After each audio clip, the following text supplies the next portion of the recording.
Hasn't it been a great week? Absolutely fantastic. Happy Friday. Great close to the work week. That's what it looked like from Tim Old Danielson catching that great shot there. Really pretty. A little bit of snow still at the top of the mountain. This was also a really good one. Website submission. Thank you so much for submitting this photo of Cottonwood Creek, which looks stunning. This was this morning at 10 a.m. in the Ogden Valley. Looked a little hazy out there. Maybe you noticed that some of our valleys do appear hazy, but air quality really maintained that clean category. Ozone was the only thing that was increased in the evening. High temperatures today, 78 in Salt Lake. 64 is usually where we are this time of year. 81 in Moab, made it to the mid-80s in Cedar City, and 88 in St. George. Oh, the warmth. October warmth, it's there, and hold on for tomorrow. Cougars play tomorrow night. 70s turning into 60s. It's this high pressure. It's kept a really quiet pattern throughout the Beehive State. SUU also taking the field. 70s to 60s by the fourth quarter. Those clear skies, so you want to bring the sweater.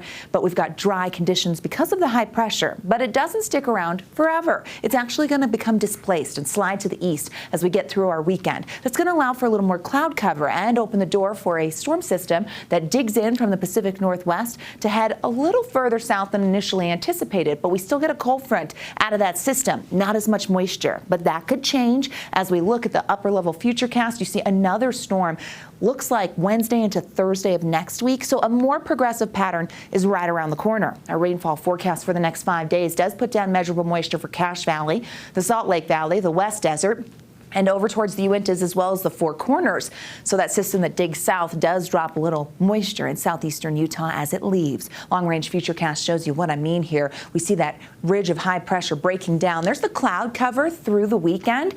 And that's going to mean we get a southerly flow, which actually keeps our temperatures above average. So the October warmth holds on for your Saturday and Sunday. But a cold front Sunday night associated with that low is going to come on through, and it knocks down daytime highs. This low pressure system digs further south. It does bring the chance of some isolated showers, mainly higher terrain, but we could see that on Monday with that southerly flow. Places like Salt Lake County get a little rain shadowed. But we watch as this kind of treks through the desert southwest and then lifts out of the area. That's when the Four Corners could see some moisture. But then here comes storm number 2. That's in the middle of the week. So an active pattern returns after really quiet conditions and our above average daytime highs, which we've loved.